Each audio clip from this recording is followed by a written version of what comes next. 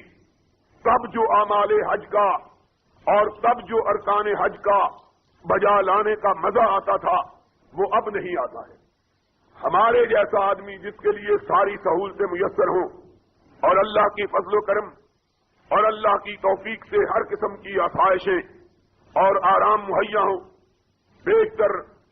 جو میں نے حج کیے وہ سرکاری مہمان کی حیثیت سے کیے، مختلف حکومت کے شعبوں کے مہمان کی حیثیت سے۔ اس کے باوجود میں نے یہ محسوس کیا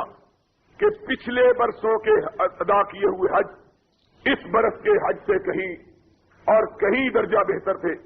پچھلے برس جو میں نے حج کیا مجھے ایسا معلوم ہوتا تھا کہ اس سے پہلے جو حج کے اعمال ادا کیے تھے وہ اس برس ادا نہیں ہو سکے۔ خود اس برس بھی میرا ارادہ تھا، لیکن اپنی کم ہمتی کی وجہ سے اور صحت کی خرابی کے اتنا تھک چکا تھا سفروں سے، مجھے خدشہ تھا کہ میں صحیح طور پر اعمال حج کو بجا نہیں لا سکتا۔ جب میری یہ کیفیت ہو تو ایک عام بوڑھا جس کے پاس سارے وسائل اور اسباب اور ذرائع میسر نہ ہو، وہ کس طریقے پر اعمال حج کو اس طریقے پر بجا لا سکتا ہے جس طریقے پر حضرت محمد الرسول اللہ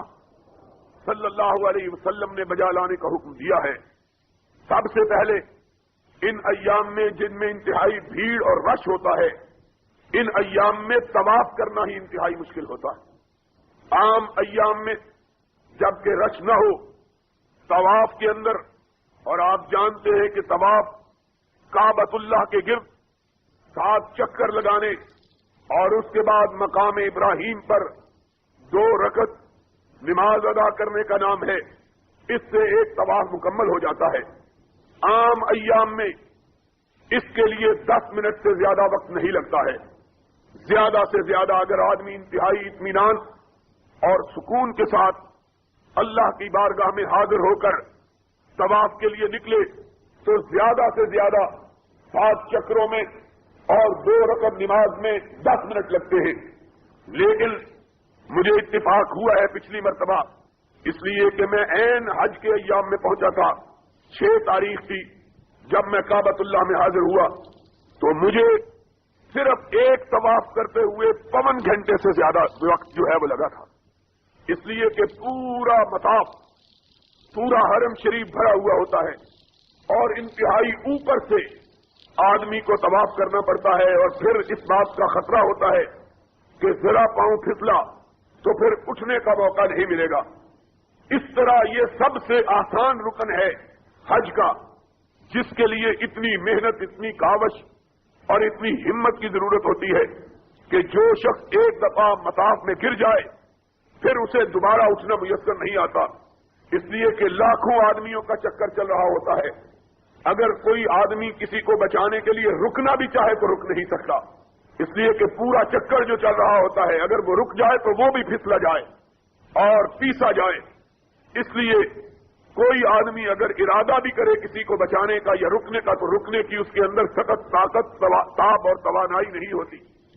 اسی طرح 7 چکر جو صفا اور مروہ کے ہوتے ہیں عام ایام میں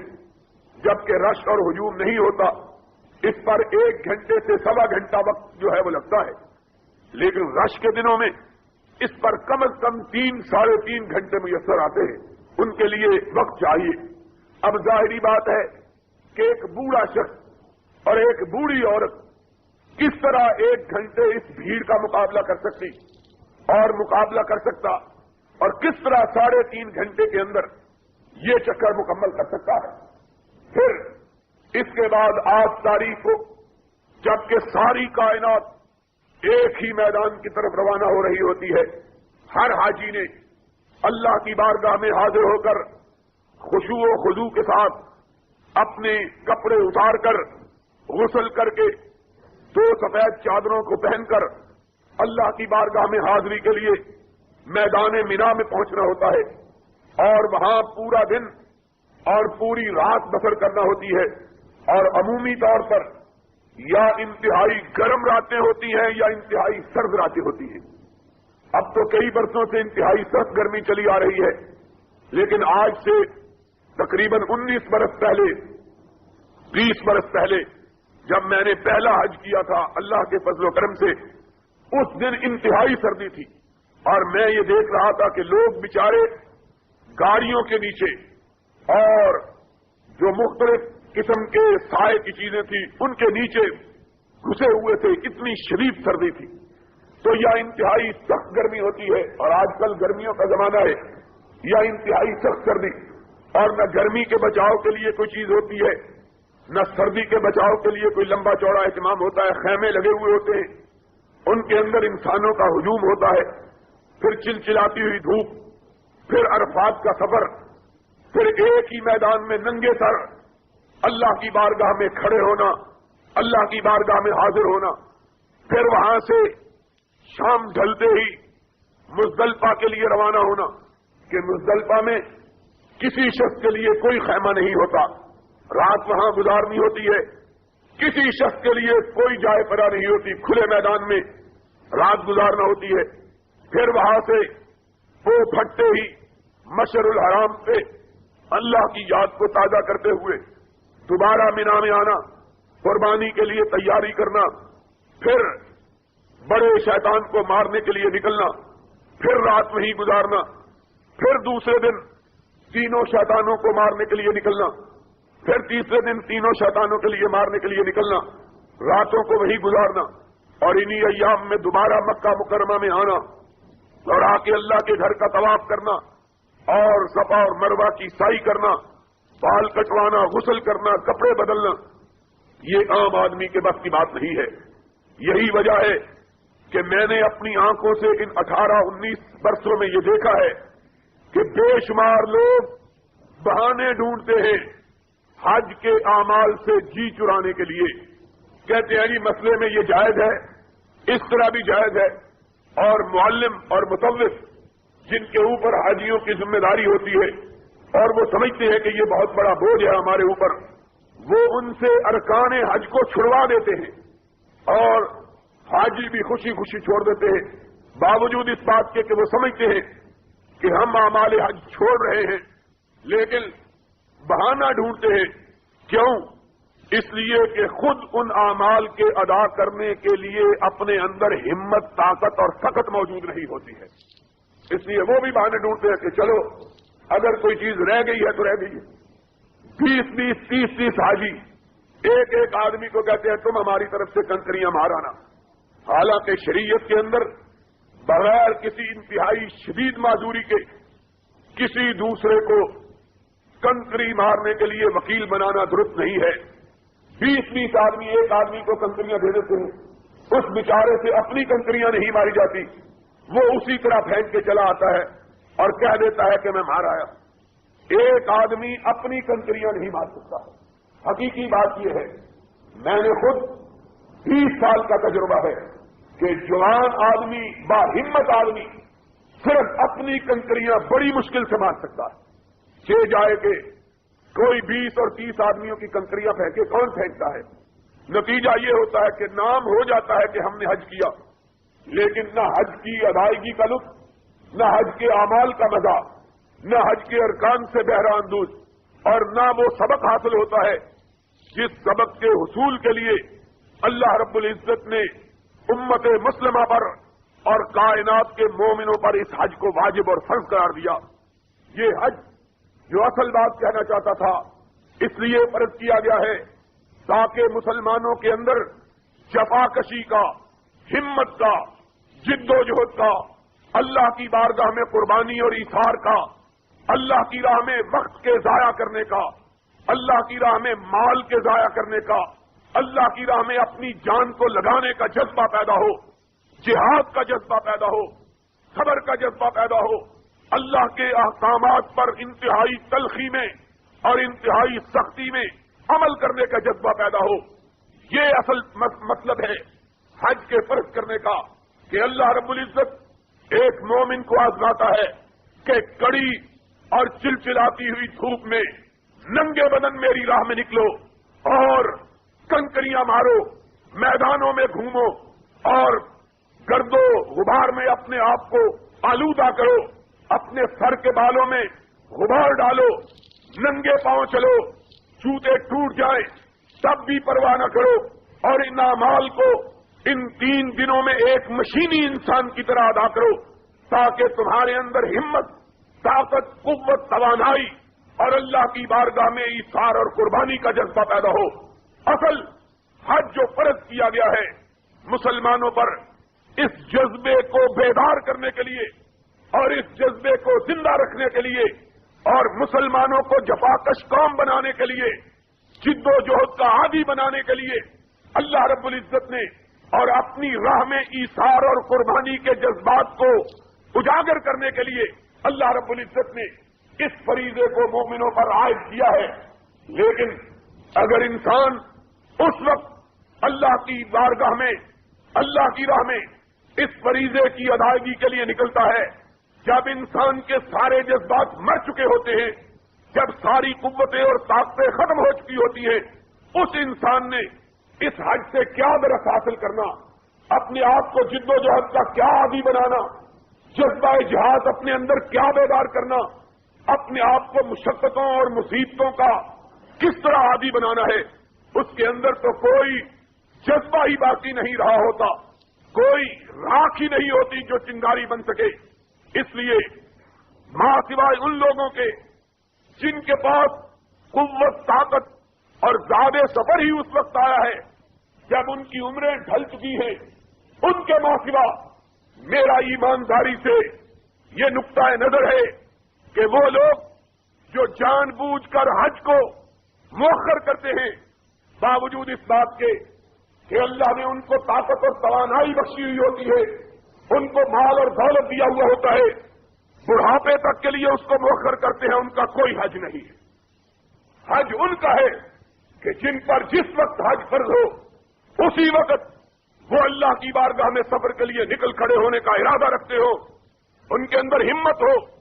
ان کے اندر عزم ہو، ان کے اندر جان ہو کہ ہم اللہ کی بارگاہ میں اپنی ہر قسم کی قربانی دینے کے لیے تیار ہیں۔ آدمی وقت کو ٹالتا رہے اور کہے میں بوڑھا ہو جاؤں گا، اور کون جانتا ہے کہ اس پر بڑھاپا آنا بھی ہے کہ نہیں آنا ہے؟ کس کو معلوم ہے کہ اس نے کل تک زندہ رہنا بھی ہے کہ نہیں رہنا ہے؟ اور میرے آقا و مولا حضرت محمد الرسول اللہ صلی اللہ علیہ وسلم نے ارشاد فرمایا ہے، اللہ نے جس پر حج فرض کیا اور اس نے فرضیت کے باوجود حج کو ادا نہیں کیا، آپ کا ارشاد گرامی ہے، آپ نے فرمایا اللہ کو کوئی پرواہ نہیں، وہ یہودی ہو کے مر جائے یا ہو جاتا ہے، اس دن اس کے اوپر حج فرض ہو جاتا ہے، اسی دن سے اس کو حج کا ارادہ کر لینا چاہیے، حج کی نیت مان لینا چاہیے۔ پھر یہ سوال پیدا ہوتا ہے کہ ہمارے جیسے غریب ملک کے اندر حکومتوں نے مختلف پابندیاں عائد کر رکھی ہیں، ہر شخص جب چاہے سفر نہیں کر سکتا، حج کے لیے روانہ نہیں ہو سکتا، بلکہ اس کے لیے قرعہ اندازی ہوتی ہے، درخواستیں دینا پڑتی ہے، حکومتوں سے اجازت لینا پڑتی ہے۔ تو میں نے پچھلی دفعہ بھی یہ مسئلہ بتلایا تھا اس طرح اگر کوئی شخص حج کا ارادہ کر کے اپنی طرف سے کمر ہمت باندھ لیتا اور روانگی کا عزم کر لیتا ہے، پھر حکومت کی طرف سے اگر اسے اجازت نہیں ملتی، وہ اللہ کے ہاں بری ہے۔ اگر اسی دوران اس کی موت آ جاتی ہے اور اس نے اپنی طرف سے کوئی کوتاہی نہیں کی، تو قیامت کے دن اللہ اسے حاجیوں کی صف میں اٹھائے گا، اس کو حج کا ثواب حاصل ہو جائے گا۔ لیکن اگر کسی نے ارادہ ہی نہیں، اور دوسرا مسئلہ یہ ہے، محمد الرسول اللہ صلی اللہ علیہ وسلم نے ارشاد فرمایا ہے، اگر حج کے دوران کوئی مر جاتا ہے، احرام باندھا ہوا ہے، سفر کے لیے روانہ ہوا ہے، لیکن موت آ جاتی ہے، فرمایا یہ خوش نصیب وہ خوش نصیب ہے کہ ساری دنیا قیامت کے دن ننگی اٹھائی جائے گی اور یہ حج کی چادروں میں اٹھایا جائے گا، لبیک کہتا ہوا اپنے رب کی بارگاہ میں حاضر ہوگا۔ لوگ دور سے پہچان لیں گے یہ وہ خوش نصیب ہے جو حج کے سفر پر اللہ کے گھر کی زیارت کے لیے روانہ ہوا تھا اور اس کو موت آ گئی، اللہ نے اس کا بدلہ اس کو یہ دیا کہ آج اس کو حج کے کپڑوں میں اس کو محشور کیا اور اس کو زندہ کیا ہے۔ یہ سفر کتنا مبارک سفر ہے، اور لوگوں اس سفر میں محمد الرسول اللہ صلی اللہ علیہ وسلم نے اس سفر کی برکتوں کو اس طرح بیان کیا، فرمایا اللہ رب العزت کی بارگاہ میں جو شخص نیک نیتی کے ساتھ، ایمانداری کے ساتھ، صرف حج کی نیت سے اور کسی ارادے سے نہیں، سمگلنگ کے ارادے سے نہیں، اپنی بیٹی کے جہیز بنانے کی نیت سے نہیں، مال کمانے کی نیت سے نہیں، کوئی اور فریب کاری کے لیے نہیں، دنیا کی نمود اور نمائش کے لیے نہیں، دنیا کے اندر ریاکاری کے لیے نہیں کہ لوگ مجھ کو حاجی کہیں، صرف اللہ کی رضا کے لیے سفر حج اختیار کیا اور اس طریقے پر اعمال حج بجا لایا جس طریقے پر حضرت محمد الرسول اللہ صلی اللہ علیہ وسلم بجا لائے تھے، یا جس طریقے پر آپ نے حج کرنے کا ارشاد کیا تھا۔ نبی کائنات نے ارشاد فرمایا اگر کسی نے اس طرح حج مبرور ادا کیا، اللہ رب العزت نے اس کو جسم کو گناہوں سے اس طرح پاک کر دیا کہ اس کے جسم پر گناہ کا ایک داغ بھی باقی نہیں رہتا، اور وہ اس طرح ہو جاتا ہے جس طرح ماں کے پیٹ سے آج ہی پیدا ہوا ہے، کوئی گناہ اس کا باقی نہیں رہتا۔ پھر اس کو یہ سعادت میسر ہوتی ہے کہ وہ اس مقام پر، وہ مقام جسے محمد الرسول اللہ صلی اللہ علیہ وسلم نے کائنات کا سب سے اعلیٰ اور دنیا کا سب سے عرفہ مقام کرا دیا ہے، کعبۃ اللہ، کعبے کا صحن، باب عالی اور حجر اسود کی درمیان کی جگہ جسے چمٹنے کی جگہ کہا جاتا ہے، ملتزم محمد الرسول اللہ صلی اللہ علیہ وسلم نے فرمایا جو آدمی پاک صاف ہو کر ملتزم سے چمٹ کر اپنے رب کی بارگاہ میں اپنی جھولی پھیلا کر اپنے رب سے کوئی سوال کرتا ہے، میرے آقا نے ارشاد فرمایا اس کی زبان سے دعا بعد میں نکلتی ہے، عرش والا اسے پہلے پورا فرما دیتا ہے۔ کیوں؟ اس لیے کہ بندے کی دعا کے درمیان اور اللہ کی طرف سے قبولیت کے درمیان اگر کوئی چیز حائل ہوتی ہے تو بندے کے گناہ حائل ہوتے ہیں۔ جب آدمی گناہوں سے پاک ہو جائے پھر رب کے درمیان اور بندے کی دعا کے درمیان کوئی پردہ نہیں رہتا ہے، ادھر بندے کے منہ سے نکلتی ہے بات، ادھر رب ذوالجلال اسے قبول فرما لیتے ہیں۔ لوگوں، اللہ رب العزت نے یہ سعادت اور یہ برکت اور یہ نصیبہ اور یہ قسمت صرف مومنوں کے لیے رکھی ہے کہ آئیں اور اپنی زندگی کے عمر بھر کے گناہوں کو اللہ کی بارگاہ میں حاضری دے کر دھو دیں اور اس طرح صاف پاک طاہر پوتر مطہر ہو جائیں گویا کہ ان سے زندگی میں کبھی کوئی گناہ سرزد نہیں ہوا۔ لیکن یہ اس شخص کو سعادت نصیب ہوتی ہے جس نے حج کا سفر پاک پیسے سے کیا ہو، کسی کا اس سفر میں جی نہ دکھایا ہو، کسی کو دکھ نہ دیا ہو، کسی کو برا بلا نہ کہا ہو، کسی کی غیبت اور چغلی نہ کھائی ہو، کسی کے اوپر چھینٹے نہ پھینکے ہو، کسی کو گالی گلوچ نہ دی ہو، لا رفثا لا فسوقا ولا جدال فی الحج، اپنی نظروں کو آوارگی سے بچایا ہو، اپنے جسموں کو گناہوں کی آلودگی سے محفوظ رکھا ہو، اپنی زبانوں کو کینچی کی طرح چلنے سے بچایا ہو، غیبت سے، جھوٹ سے بچایا ہو، اپنے جسم کو، اپنے دل کو پاک رکھا ہو، اللہ اس کو اس طرح پاک کر دیتا ہے جس طرح ماں کے پیٹ سے آج بھی پیدا ہوا ہے۔ یہ سفر پھر انسان کو مختلف قسم کے درس، انسان کے لیے مختلف قسم کی موعظتیں، انسان کے لیے مختلف قسم کے سبق لے کے آتا ہے۔ اس سے انسان سیکھتا ہے اللہ کی راہ میں جدوجہد کس طرح کرنی ہے، اللہ کی راہ میں جہاد کے لیے مال جان کی قربانی کس طرح دینی ہے، اپنے گھر والوں سے کس طرح کنارہ کشی اختیار کرنی ہے،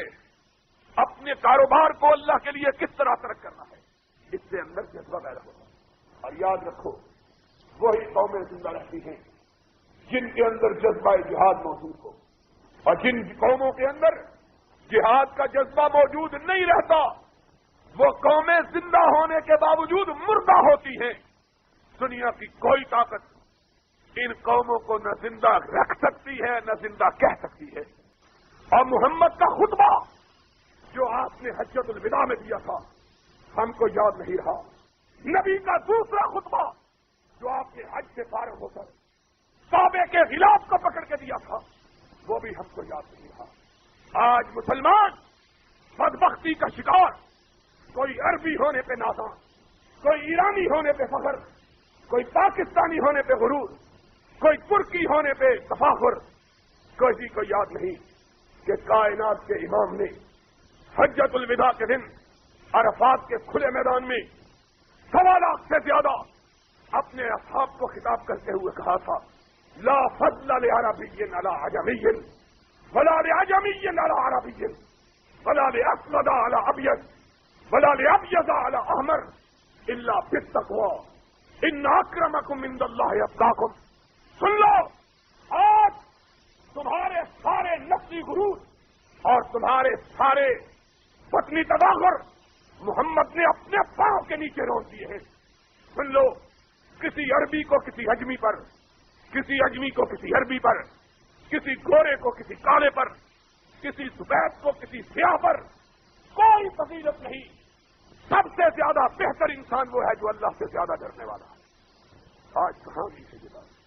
آج پیسے پر غرور ہے عربوں کو، اور بدبخت طرف خدا کی قسم، میری بات کو یاد رکھنا، اس امت پر عذاب آنے والا ہے، اور سب سے پہلے جن پر عذاب آئے گا وہ عربوں پر آئے گا۔ اس لیے کہ عرب اربوں روپوں کے مالک، خربوں ڈالروں کے مالک، پیٹرول کی دولت نے ان کو مالا مال کر دیا۔ صبح گدھے چراتے تھے، رات کو مرسیڈیز اور کیڈیلک کاریں ان کے پاس، صبح بھوکے سوئے، رات کو مال و دولت کے انبار لگے۔ ان بدماش اور بدبخت اربوں نے اپنی دولت کو اپنے رب کی خوشنودی میں صرف نہیں کیا، الا من رحم ربک، چند لوگوں کو چھوڑ کر۔ وہ قوم کبھی زندہ نہیں رہتی جو بدکاری کا اور بدماشی کا شکار ہو جائے، وہ قومیں زندہ رہتی ہیں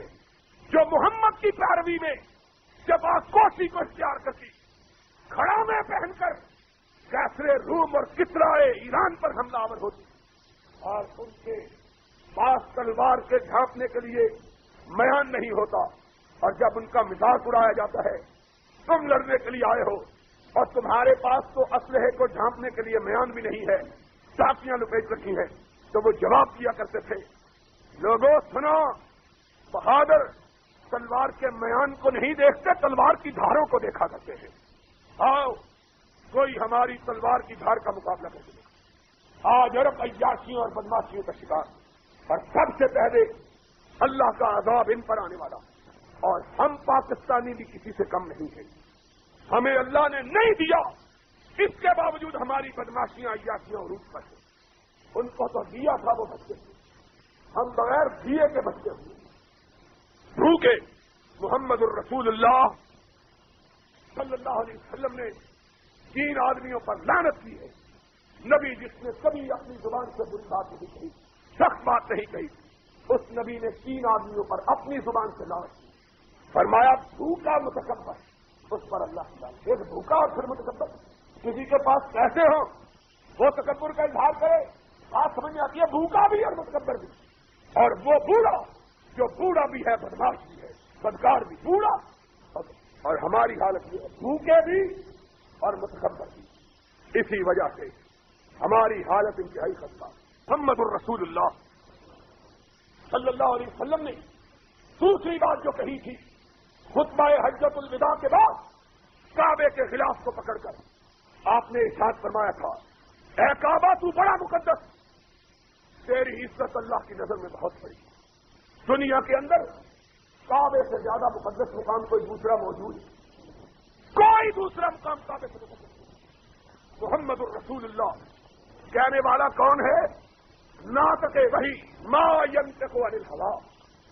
ان هو الا وحی، وہ جو اپنی مرضی سے نہیں بولتا، اس وقت بولتا ہے جب اللہ بولنے کا حکم دیتا ہے۔ اس محمد الرسول اللہ صلی اللہ علیہ وسلم نے کعبے کے خلاف کو پکڑ کر کہا تھا، اے کعبہ تو بڑا مقدس، تیری بڑی بڑائی، لیکن میں کبریا کی بڑائی کی قسم کھا کے کہتا ہوں، ایک مومن کا خون مجھ سے بھی زیادہ مقدس ہے۔ ایک مومن کا خون کعبے سے بھی،